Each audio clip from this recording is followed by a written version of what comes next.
대종사께서 분명하게 대승적 선을 닦아서 대승적 불교로서 이 원불교는 가야 된다 분명히 하시면서 소승에 떨어지면 안 된다는 걸 분명히 경고하시는 부분입니다. 참 같이 보시죠. 그래서 이와 같은 생활을 계속 해오는 동안에 그 앞부분을 제가 좀 잘랐습니다만 기존 불교의 문제점들은 이제 지난 시간에 충분히 말씀드렸고요. 부처님의 무상대도, 위 없는 최고의 대도가 세상에 제대로 알려지지 못하게 됐다. 그리고 승려들은 독선귀신.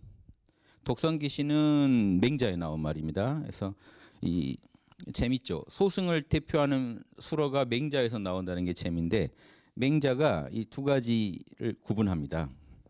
예. 독, 홀로 선하게 한다. 그래서 맹자가 한 말은 원래 나쁜 말은 아니었어요. 독선귀신. 예. 독선의 반대는 겸선입니다. 겸선, 천하.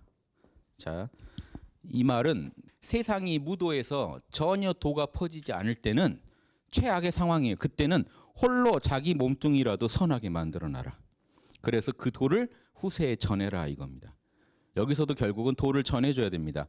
그리고 세상이 도가 펴지는 세상이 오면 반드시 세상에 나아가서 천하와 함께 선을 누려라. 그런데 이 독선귀신이란 말이 이제 소승을 대표하는 말이 됐어요. 자, 시대가 상황이 여의치 않아서 독선귀신 하는 거는 대승입니다. 이것도. 그런데 시대가 도를 펼 수 있는 시대인데도 주장이 나는 나 혼자만 선하게 하겠다 하면 소승이 되죠. 그래서 그런 의미에서 독선귀신이 소승을 대표하는 말이 됐습니다. 그러니까 독선귀신의 소승, 나 혼자만 열반에 들겠다는 그런 소승에 떨어져 버렸으니 어찌 부처님의 본뜻이겠는가.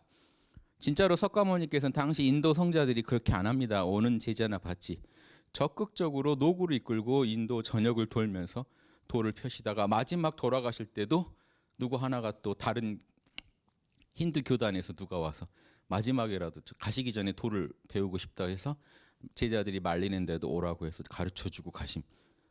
아주 대승 어떤 보살돈 이런 거다 하는 걸 보여주셨죠. 자, 그런 그 본회 석가모니의 본 뜻이 어디 독선귀신에 있었겠는가 하는 이 부분이 이제 기존의 불교를 통렬히 비판하신 겁니다. 지금 불교 산속에서 본인이 명상에 잘 되고 본인의 어떤 욕구의 만족이 왔다는 이유로 그리고 본인 혼자 열반을 얻어서 안주하고 있진 않은가 이 부분에 대해서 반성하라 이런 말씀이고 여기에 대해 통렬히 반성하고 우리는 어디로 가자? 소승의 반대가 뭐겠습니까?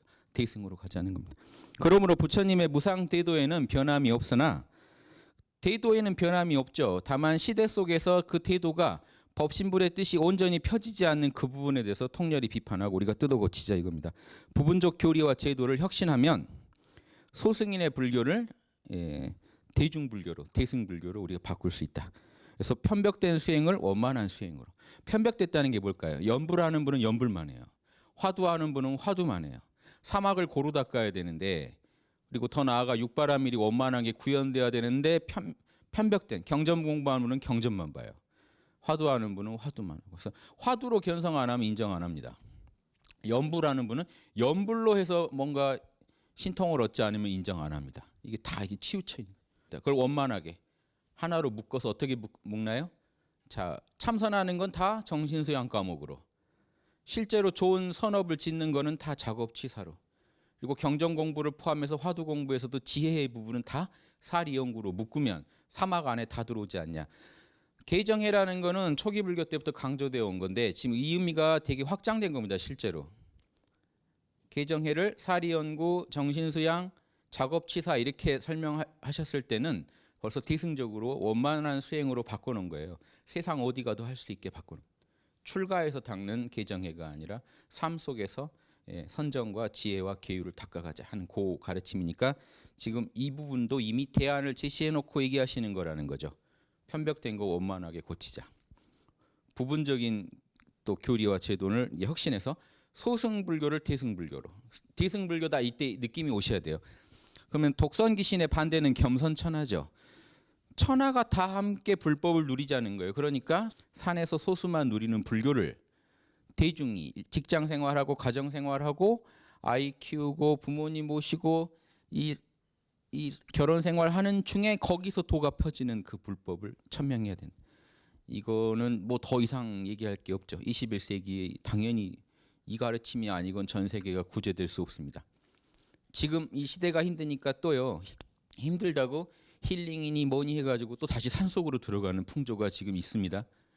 지금 100년이 지났는데 해결이 안 됐다는 거예요. 제대로 된 혁신이 안 됐기 때문에 여전히 지금 이 중생들은 어디로 가야 될지 모릅니다. 불법을 공부하겠다 그러면 이제 헤맵니다. 초기 불교니 이제 남방 불교니 대승 불교, 대승에서도 또 기복 연불 하자.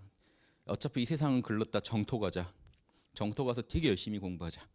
여기는 빨리 포기하자. 한쪽은 아니다. 화두가 밤낮으로 있으면 오매이려가 되면 뭐 견성한다. 각자대로 문을 이렇게 찢어놓고 원래의 그 대승불교의 실상은 사라져 버렸다. 그래서 의식주 자력으로 해결하면서 진리를 배워가면서 사막으로 배워가면서 그걸 남하고 나눠가면서 이 세상 자체를 낙원으로 바꿔가면서 수행하자는 대승의 가르침은 어디 가버리고 지금 각자 찢어져 가지고 실상을 알기 어렵게 됐다. 요게 이제 지금 소승적 불교 혁신에 이런 해당되는 말씀이라고 봅니다. 서품 16장에 있는 말씀이고요. 자, 불교 과목의 혁신. 이제 요게 이제 이어집니다. 아까 이제 하신 말씀에 이제 분명한 대안을 제시해요. 대종사께서 말씀하시기를 과거 불교에서 가르치는 과목을 보니까 경전 공부도 하고 화두하는 사람은 또 화두만 해서 화두로 참선하고 또 연불하는 법을 가르치기도 하고 주문 수련하기도 하고 온갖 주문이 있죠. 뭐 인도말 우리 무슨 뜻인지도 모르고 외웁니다. 그런 말들 많죠. 또 불공하는 법 가르치고 자 이런 주문도 보면 좀 억울한 것 같아요. 인도 분들은 무슨 말인지 알고 하잖아요. 우리는 모르고 해야 돼요. 그래서 저는 우리말 주문이 좀 나오면 좋겠어요. 이양 주문하더라도 우리말로 좀 왜 우린 인도인들 같은 그런 서비스를 못 받는가 이런 좀 한이 있어요. 또 아니면 어려운 한문으로 돼 있어서 또 읽어도 뭔 말인지 모르. 아는 사람은 알고 할 텐데 다 모르고 하면 안 억울한데요. 누구는 알고 할 거 아니에요. 엄마니 밤명 이거 인도인들은 알고 하잖아요. 그럼 우리는 모르고 하잖아요. 인도말로 다 돼 있어요. 그거 어떻게 외워서 하시는지 모르게 다 잘 하시더라고요. 그래서 자 그런데 본인 하는 거 하다 보면 문제가 배타성이 생겨요. 그러니까 큰 그림을 모르고 작은 데 집착하다 보면 주문 안 하는 사람은 이거 수행자로 안 봅니다. 연불 수련하는 분은 연불 안 했다 그러면 옳게 안 봐요. 화두 아니면 아예 그 공부 다시 해라 합니다. 화두를 몰라? 그러면 다 뭐 견성했어도 무시해요. 그 견성은 가짜일 것이다. 화두 안 하고 견성 안 된다. 자 이렇게 서로 치우쳐 있는 이 부분을 어떻게 타파하자.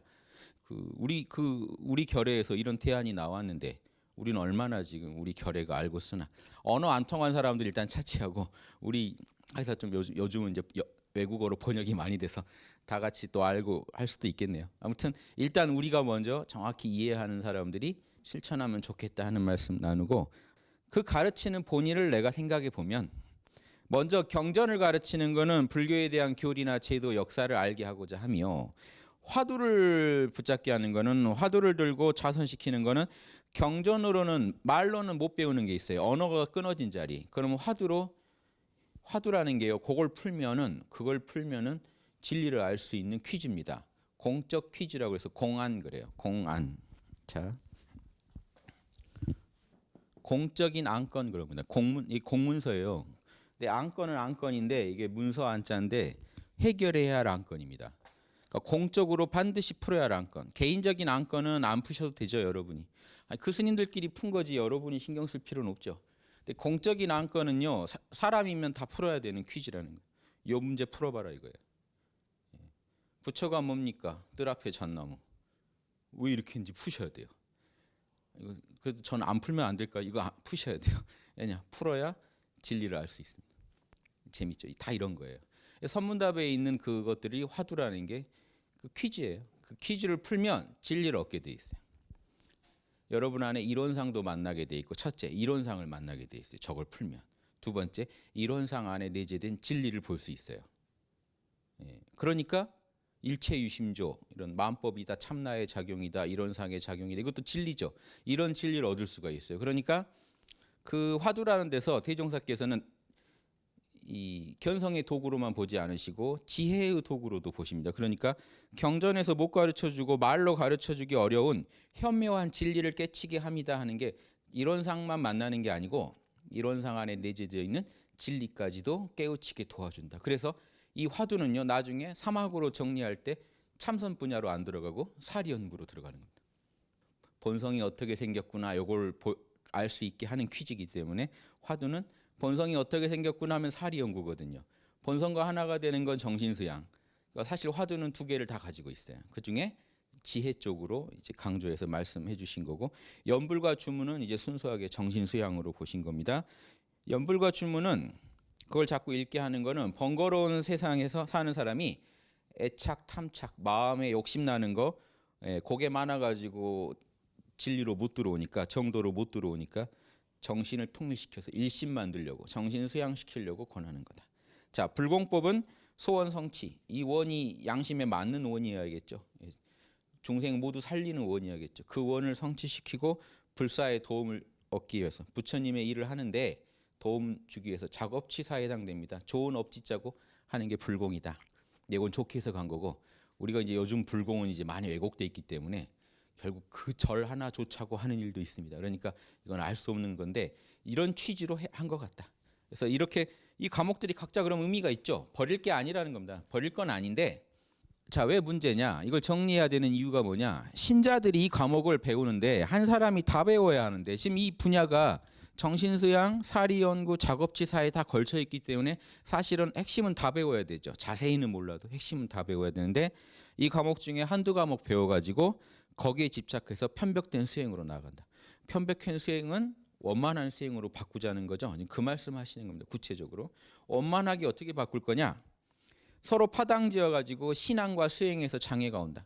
다 법신불을 신앙하고 법신불 뜻에 따라 수행을 해야 맞는데 그게 자기 하는 수행에 집착하다 보니까 파당이 지어져서 서로 싸우게 되니까, 충돌이 나게 되니까 이걸 타파하자. 그래서 우리는 이 모든 과목을 통일하여 선종의 많은 화두와 교종의 많은 경전, 선종에서 제시된 화두의 하나하나에 다 진리가 들어있거든요.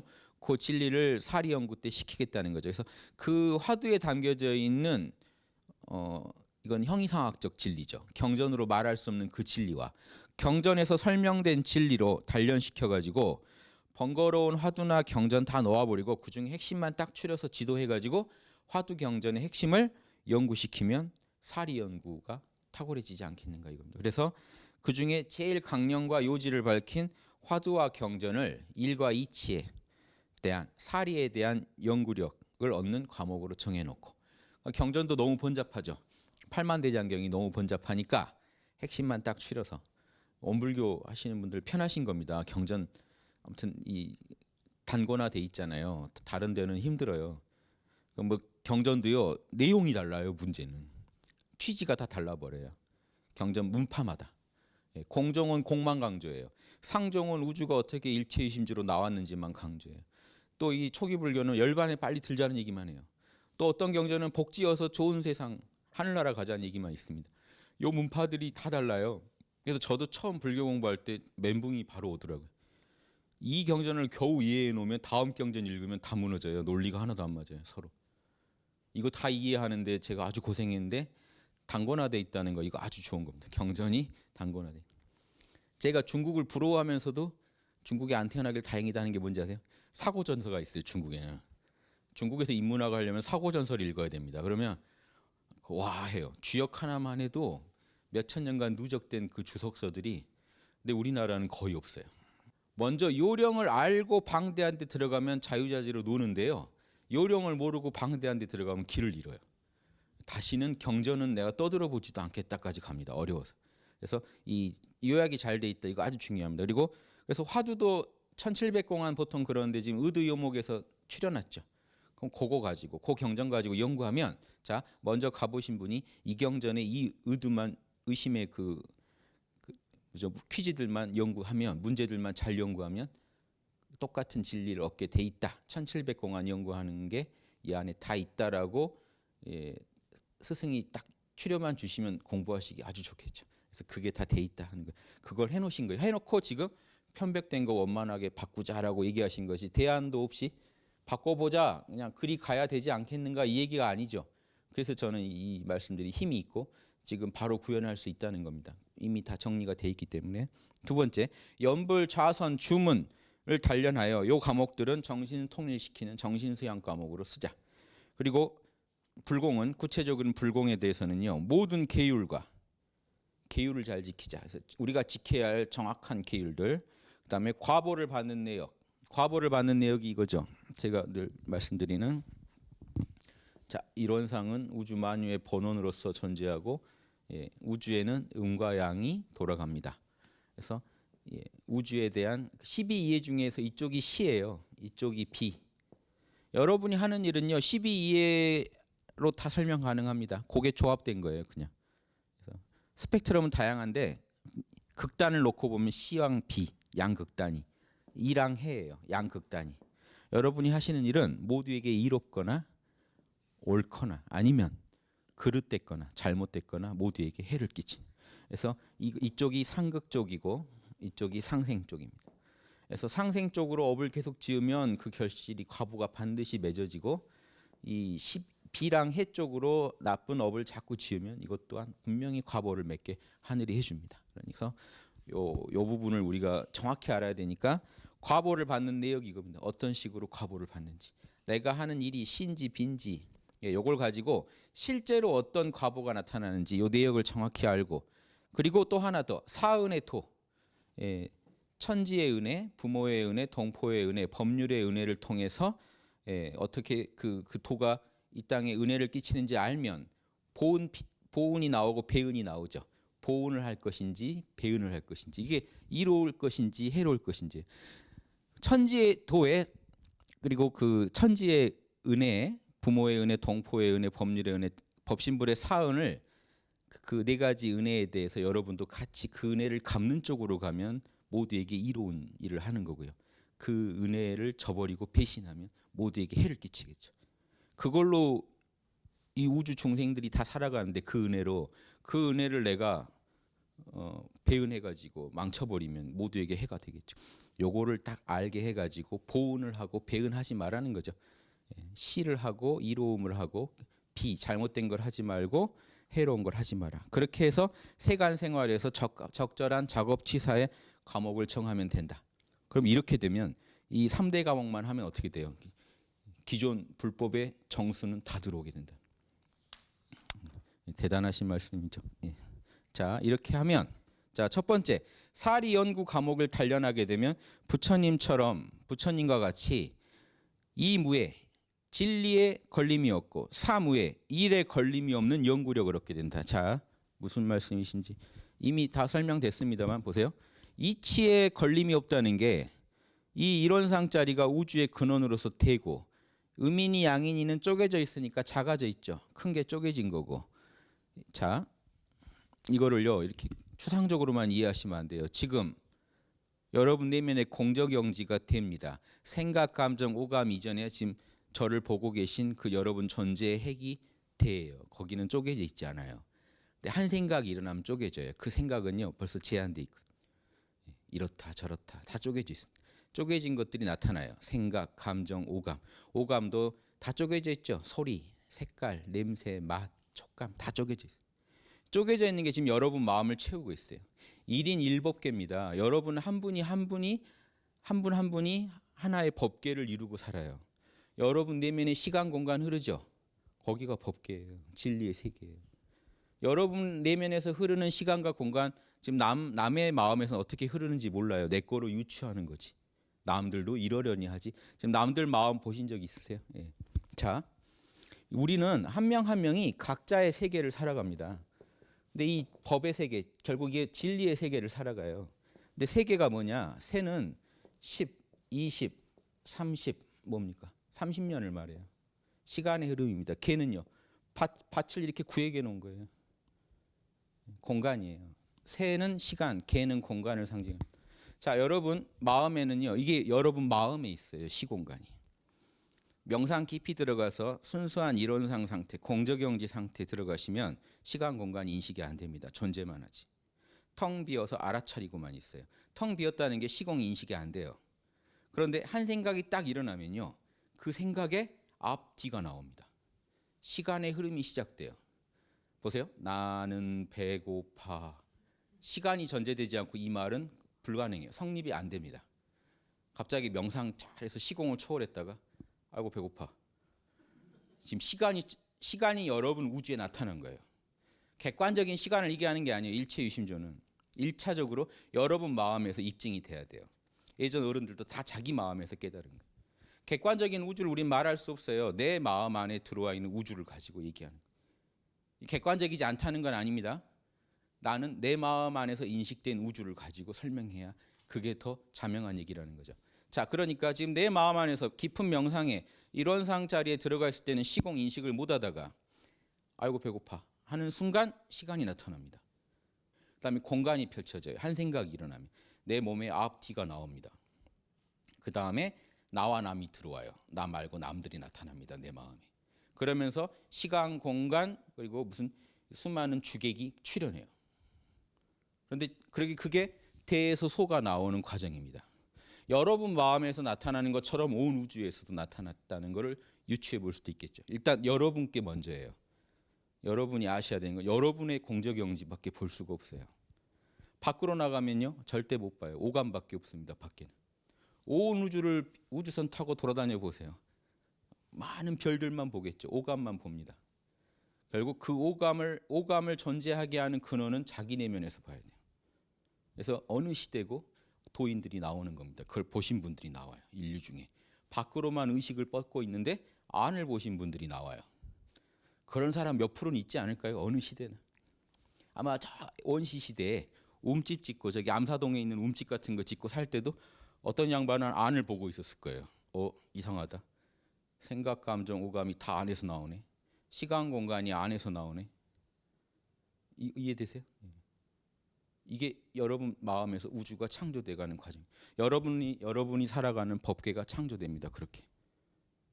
그걸 아시면 이제 대종사께서 대각하신 것도 그 원리를 깨달으신 거예요.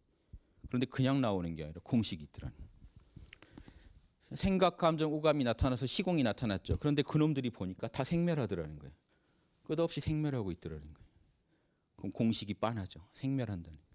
생각도 생멸하고. 그래서 대소가 나오고 유, 생겨나는 쪽이 있고 무, 소멸하는 쪽이 나오더라는 거예요. 대소유무가 사물의 원리입니다. 이걸 알아내신. 대소가 유무가 다 음양이죠. 음양으로 우주가 흘러가고 대소유무로 우주가 이 진리가 정해져 있다는 게 여기서 생장수장, 추나추동, 인과보응이 다 이루어지는구나까지 아신 거예요. 자, 대소유무의 이치를 알았고 부처님 아셨던 진리를 나도 같이 아는 거예요. 내 마음에서 확인해보고 아는 거예요. 경전 보고 아는 게 아닙니다. 경전은 참고서지 지금 내 내면에서 확인했기 때문에 아는 거예요.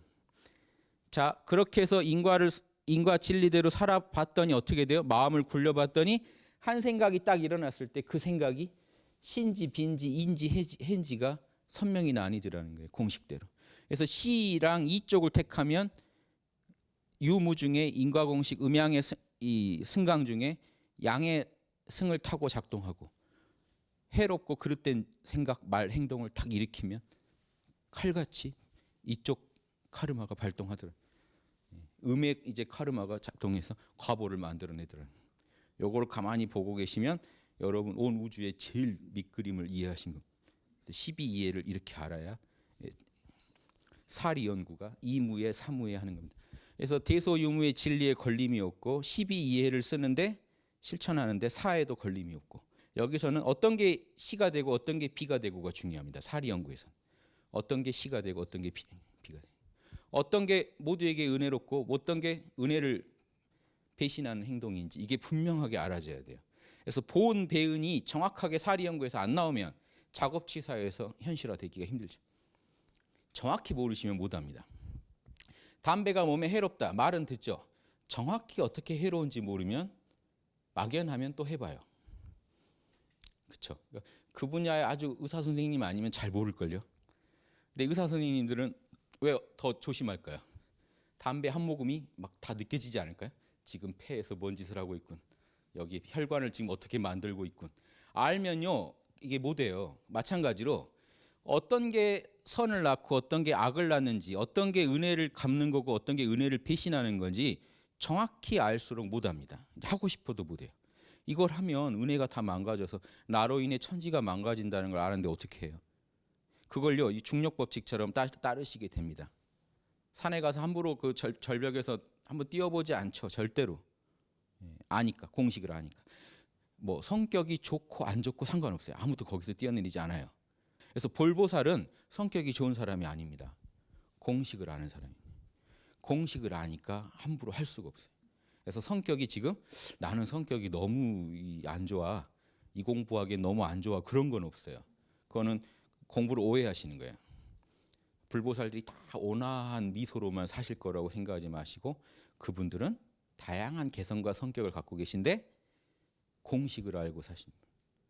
진리를 정확히 알아서 항상 은혜로운 쪽. 그러다 보니까 이왕이면 남한테 온화하게 대하시겠죠. 본인 성격 불문하고 그렇게 대하는 게 진리니까 그렇게 하는 분들이 결국엔 불보살이 되십니다. 그래서 이게 되게 중요한데 사리 연구를 투철히 우리가 알아야 된다. 해야 된다. 그다음에 정신수양 과목에서는 부처님과 같이 사물에 끌리지 않는 정신력을 확보해야 된다. 사실 이 정신력이 확보돼야 사리 연구가 돼요. 지금 순서는 이렇게 돼 있는데 자, 순서를 왜 이렇게 하셨을까요? 이유가 있습니다. 자, 견성이 먼저거든요.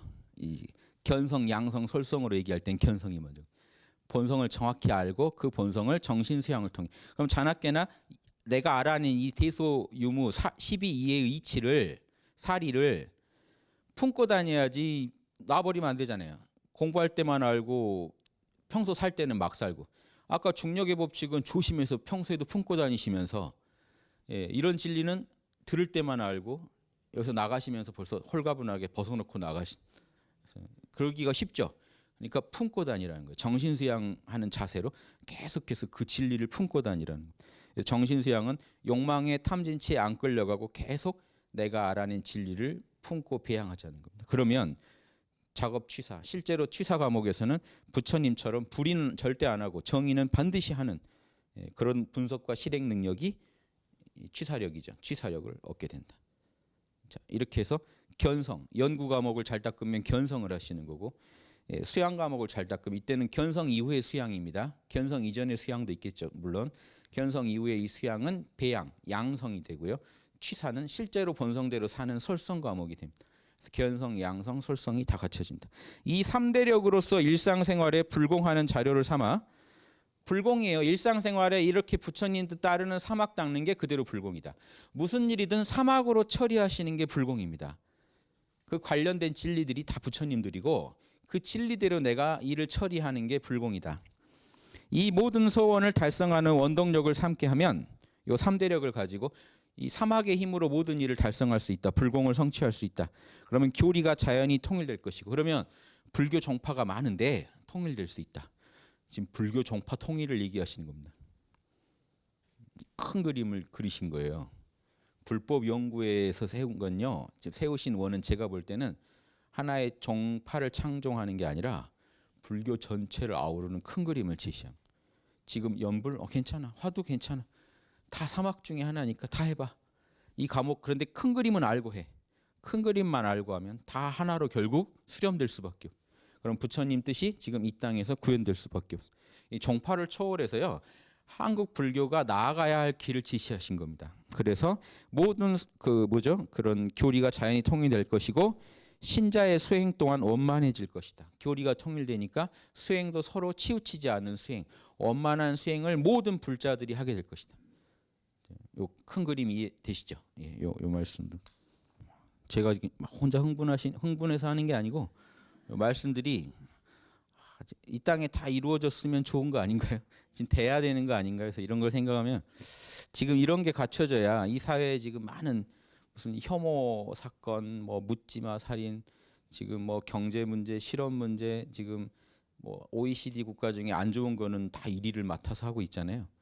낙원 세상을 주장했는데 오히려 지금 헬조선이라는 말이 나올 정도. 낙원 조선이 돼야 되는데 이게 헬조선이 웬 말입니까? 그래서 이 낙원 조선을 만들자. 우리 한국이요 조선이 힘이 있어서 우리나라 문화를 외국인들이 되게 좋아하는 거는 우리가 다 알죠. 이거는 인정할 수밖에 없는. 그러니까 한국에서 이 낙원을 만들 아이디어가 나오면요, 제가 봐서는 이 한류 힘으로 전 세계에 영향이 갑니다. 한국이 제일 열심히 돛 닦아야 되는 민족이 맞아요. 왜냐하면 중국 문화 그렇게 안 퍼져요. 근데 한국 문화는 우리가 하면 되게 재밌어 보이는지 금방 퍼지는 힘이 있어요. 지금 실제로 유튜브나 이런 데를 통해서 인터넷이 발달돼 있어서 한쪽에서 재밌는 문화가 나오면요, 전 세계가 따라하는 세상입니다, 지금. 그래서 이 한국인의 사명으로 알고 우리가 되게 그런 게 있어요. 어떤 친구가 하면 다른 친구들이 되게 따라하고 싶은 그런 친구 있죠. 어떤 친구는 되게 재밌게 노는 것 같아도 그래 너 그냥 그렇게 놀아라 하는 친구가 있고, 어떤 친구는 하는 거 보면 괜히 따라하고 싶은 친구가 있고, 이상하게 그런 업을 갖고 있는 것 같아요, 우리 민족이. 지금 보면 지금 싸이 조회수 못 깹니다. 유튜브에서 강남스타일 그거 못 깹니다. 누구도 20억 뷰인가요? 그거 못 깨요. 신기하죠. 그게 뭐라고, 그걸 왜 따라하는지 우리도 좀 민망하잖아요. 이걸 왜 따라하는지 전 세계가. 근데 이런 힘이 있는 민족이라 저는 성자들이 이 땅에서 개벽난다고 자꾸 주장했다고 저는 봐요. 왜냐? 우리가 지금 똑똑하고 잘나서가 아니라 뭔가 그런 업을 과거에 많이 지어놨나 봐요. 지금 우리가 하면 전 세계가 되게 따라하고 싶을 수 있는 그런 조건이 있다는 건 확실한 것 같아요. 그래서 지금 잘하자 하는 마음입니다. 그래서 뭐 매뉴얼이 있어야 잘하죠. 그래서 이런 매뉴얼 보면서 우리가 갈 길을 찾으면 좋겠다, 이런 말씀이고요. 저 다음 이제 모든 종교 회통으로 나아갑니다. 불교는 이런 식으로 회통하고, 근데 이게 단순히 불법으로만 알면 안 된다 이겁니다. 모든 종교의 진리가 하나이기 때문에 이 안에는 모든 종교가 다 들어와 있다. 그 얘기를 말씀하시는 거예요. 과거의 모든 교주가, 사실은 모든 성자들이 때에 따라 나오셔서 인생에 행할 바, 사람들이 살아야 할 길, 살아가야 할 길을 제시한 거기 때문에 그 교화의 주체는 그 메시지는 하나인데, 교화의 그 주체는 시대와 지역을 따라 서로 달랐다. 뭐에도 방점을 두느냐는 그 시대 그 지역 따라 달랐다는. 그 문화권이요, 인도 같은 경우 왜 열반을 강조하시게 됐냐면, 부처님이 인도는요 기본적으로 열반에만 관심 있는 민족이에요. 세상을 낙원으로 만듭시다, 인도인들은 아무 관심이 없습니다. 인도인들은요 너무 더워요. 일단 움직일 수가 없다고요. 빨리 그늘에 들어가 앉아 있는 게 제일 행복이란 말이에요. 이 인생의 그늘을 찾아달라 하는 게 인도인들의 원입니다. 그 원에 맞춰서 열반을 말씀할 수밖에 없어요. 거기서 보살돌 얘기하면 인도인들 싫어해요. 말 아예 안 들어요.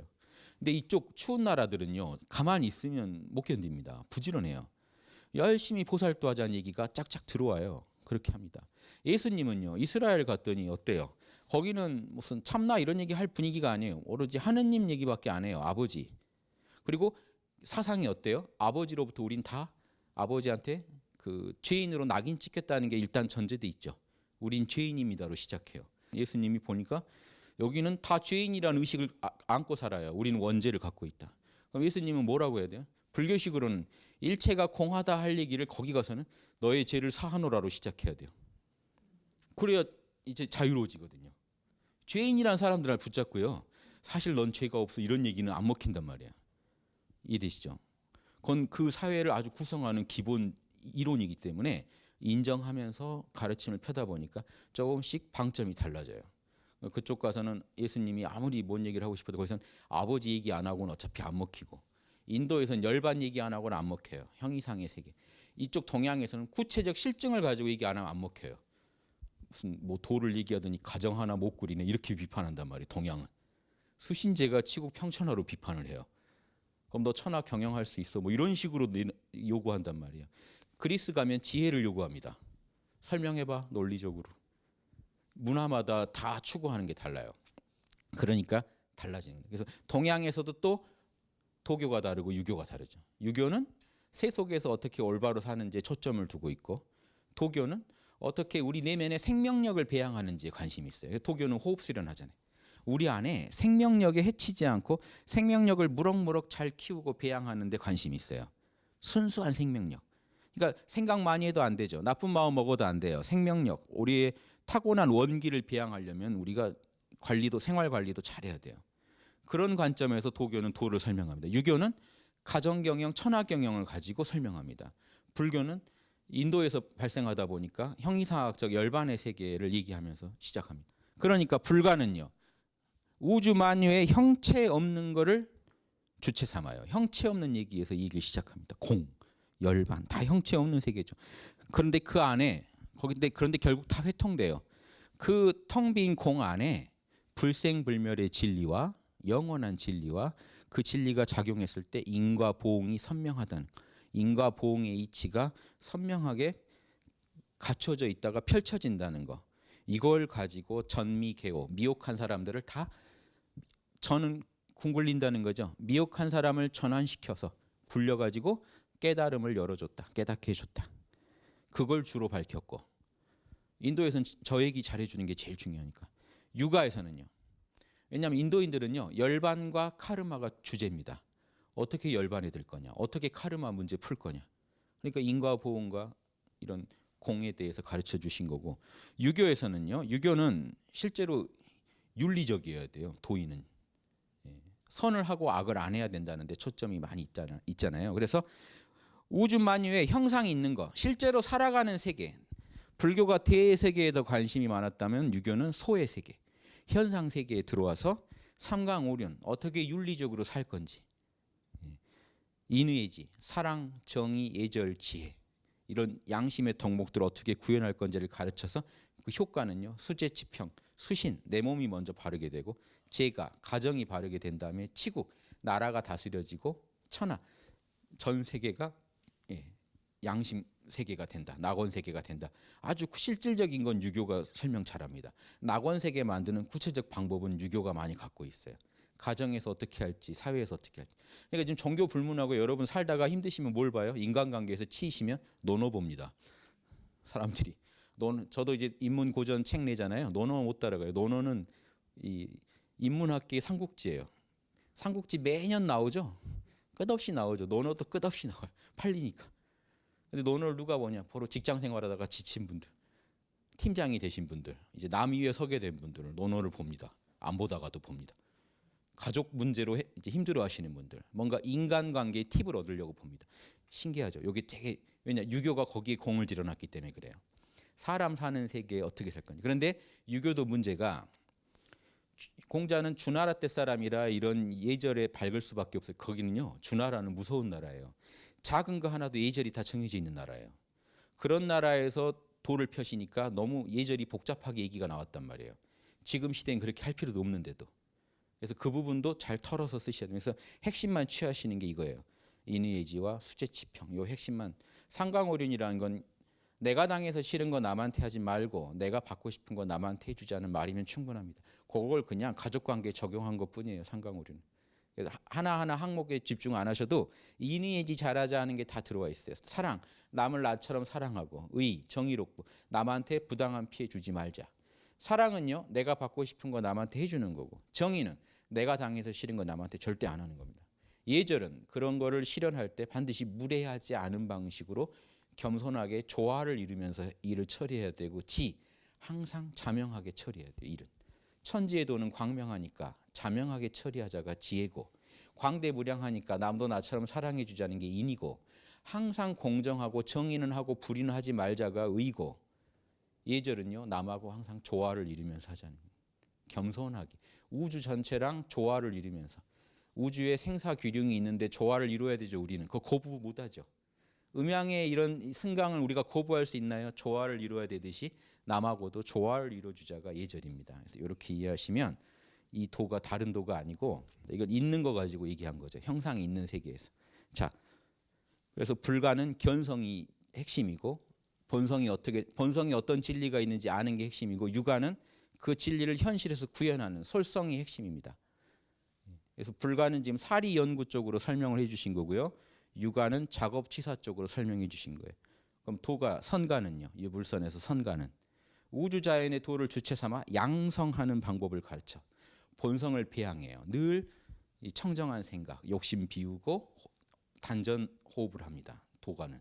그래서 항상 내 몸 안에 생명력을 충만하게 해놔서 진리가 잘 배양되게 도와줘요. 배양을 잘하니까 청정무의, 욕심 버리고 청정한 마음으로 항상 무의, 자연과 함께하는 그런 도를 닦아서 사람들한테 가르쳐줬다. 닦도록 가르쳐줬다. 이해되시죠? 양성, 견성, 솔성, 양성. 이 세 가지 길이, 주체는 비록 초점, 주체라는 거는 포인트예요. 포인트는 다르지만 세상을 바르게 하고 생명을 이롭게 하는 건 다 같다. 자, 그래서 과거에는 유불선 3교가 각 분야만의 교화를 주로 이루었지만, 그래서 그쪽 길 가고 싶은 사람들이 주로 그 도를 닦았어요. 난 이런 형이상학적인 건 싫고 형이학적으로 올바르게 살고 싶다 그러면 유교를 가서 닦고, 나는 세상을 떠나서 좀 수양을 하고 싶다 이런 분들이 선가로 해서 주로 산에 가서 수련을 많이 하시고, 자, 이렇게 각자 원하는 것마다 좀 다르게 공부를 해왔지만 일부만 가지고는 널리 세상을 구원하지 못하므로 실제 진리는요, 사리연구, 정신수양, 작업치사가 다 원만하게 이 소체 새 발처럼 이 중에 균형이 하나만 깨져도 원만한 도가 안 닦이니까 각 종교도 똑같아요. 그 각자 하나를 더 주체로 했지만 결국 그 안에 들어가서 진짜 도를 이룬 분들은 셋을 다 취하신 분들이겠죠. 그래서 실제로 원효 스님 이런 분들은 유불선 다 꿰뚫고 있어요. 예전에 고승들은. 선비도 마찬가지입니다. 훌륭한 선비들은 유불선 다 압니다. 그래서 그 고려 말에 모군 이색 같은 선비는 부처님은 유교의 성인과 똑같이 성인이시지 하고 해가지고 정도전이나 정몽주가 싫어했어요. 제자인데, 정도전 정몽주가 이색 선생 제자인데도 불교에 대해서 아주 비판적이었거든요. 정몽주 정도전은. 근데 자기 선생님은 자꾸 불교를 칭찬하고, 그 당시 나홍화상이나 고승들하고 다 친구라 이 이색 선생에 대해서 참 애매한 그 입장이, 제자들의 입장이 있습니다. 그래서 그런 것도 큰 선비들은 또 달라요. 그래서 이런 것도 이해하시면 재밌습니다. 자, 우리는 이 모든 교리를 통합하여 수양, 연구, 치사의 일원화와 이 사막이 하나로 돌아가게 해야 된다. 그럼 그 안에는 유불선 합일이라는 것도 들어있는 겁니다. 쪼개져 있던 그 교가 서로 하나로 아우러져서 진리를 드러내기만 하면 되니까. 이런 상의 진리는 유불선이 함께 아우러져야 제대로 드러난다. 그래서 영육상전, 영이나 육이나 즉 형이상이나 형이하가 원만해지고, 이 얘기는 정신문명과 물질문명이 다 원만해지지 물질문명 버리고 정신문명만 닦자는 게 아니라는 겁니다.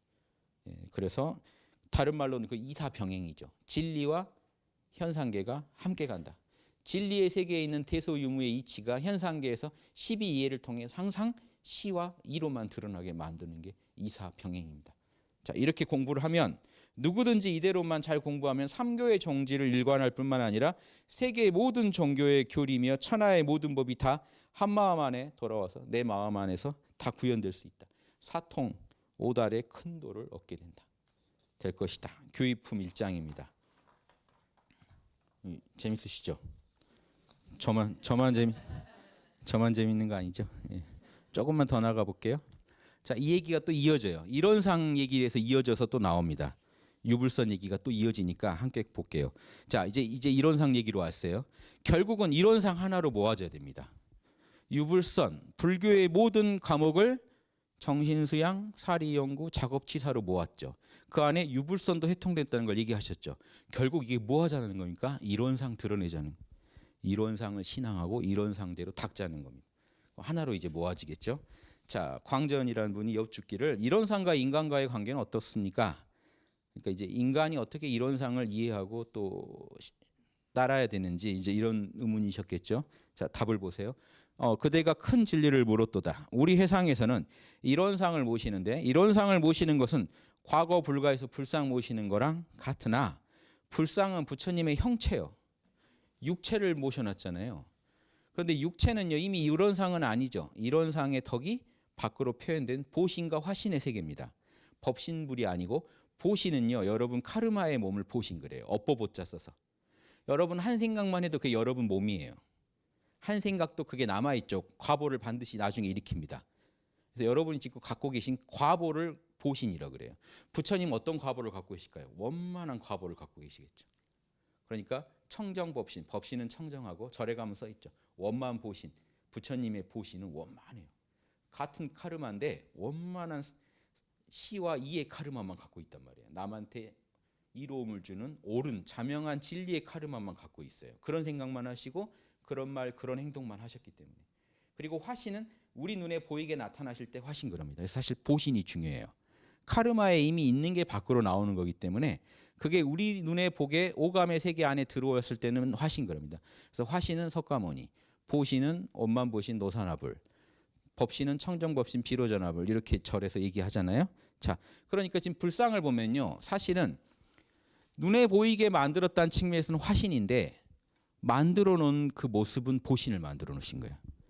역사적 석가모니가 아니잖아요. 무슨 말씀인지 아시겠어요?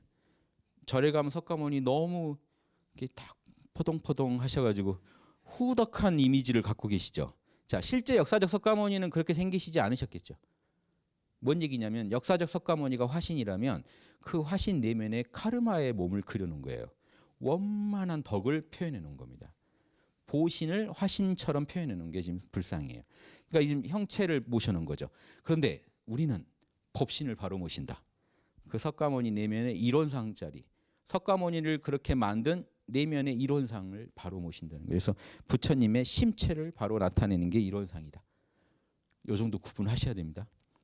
보신 화신에 해당돼요. 절에 있는 불상.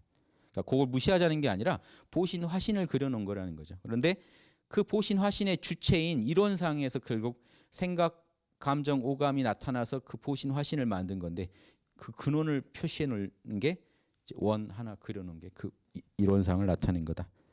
법신불의 심체, 법신을 나타낸 거다. 형체라는 건 인형에 불과하다.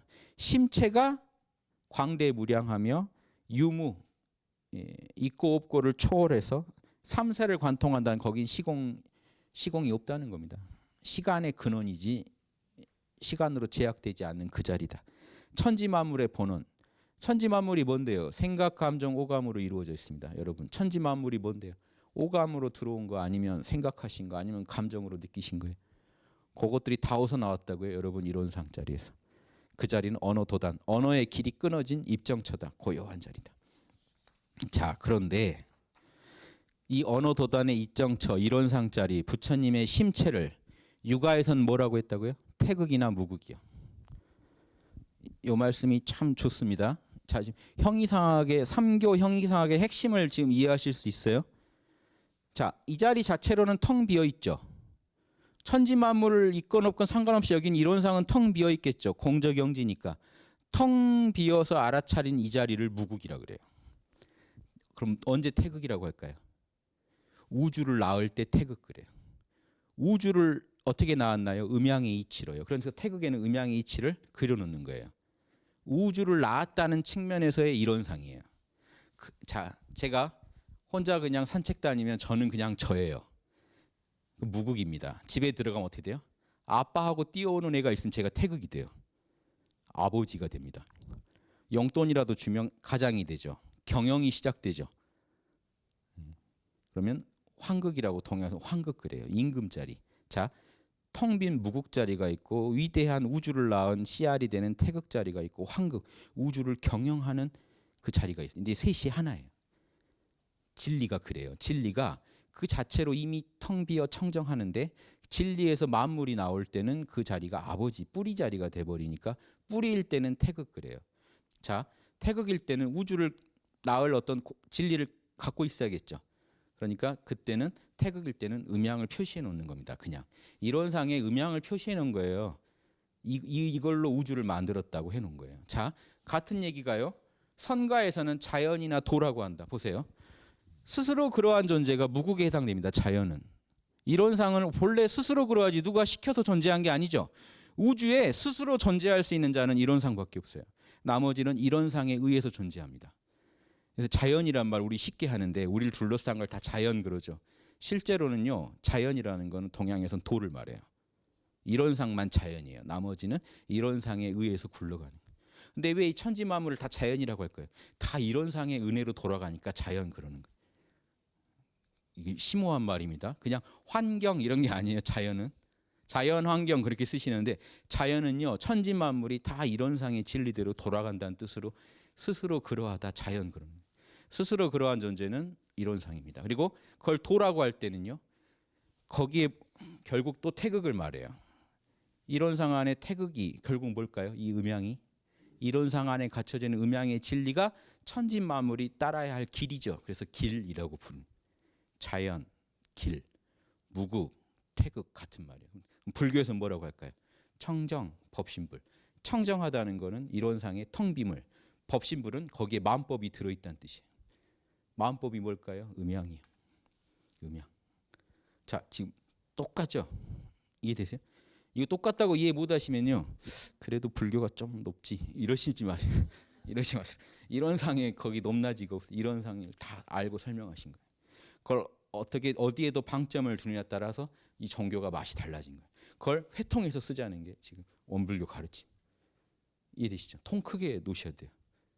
자, 원리에 있어서 모두 같은 바로 비록 어떤 방면 어떤 길을 통한다 할지라도 구경에 가면 다 이론의 진리밖에 없느니라. 만일 종교라고 이름하여 이런 진리의 근원을 세운 바가 없다면, 종교라고 문을 열었는데 그 안에 이론상 진리가 없다, 그거는 사도 사이비다. 사이비 정도가 아니죠. 사도라는 건 달라요. 사이비는요, 유사한데 아닐 때 같을사 그러나 이 아닐 비자예요. 유사한데 다를 때 사이비. 아예 대놓고 이상한. 사도는요, 아예 다른 길을 가르치. 사이비보다 더 센 말이라는 거죠. 사도 그러면 그거는 진짜 지옥 갈 길인 거예요. 이론상 진리에 근본하지 않은 도는요, 아예 그건 가만 안 되는 도예요. 그러므로 우리 해상에서는 이 이론상의 진리로서 우리의 현실 생활과 연락시키는 표준을 삼았으며 또는 신앙과 수행의 두 문을 밝혔나니라. 현실 생활, 즉 인간과 이론상 관계는 이런 관계를 갖고 있다. 우리 모든 종교의 본원이고 그 자리를 알고 우리 현실에서 그 자리를 신앙하고 그 자리를 수행하는 게 모든 종교 통틀어서 다 그 자리만 모시고 있다. 이 정도는 일단 알아라 하는 거죠. 더 자세한 얘기는 또 뒤에 이어집니다. 오늘 여기까지만 다루겠습니다. 예, 감사합니다.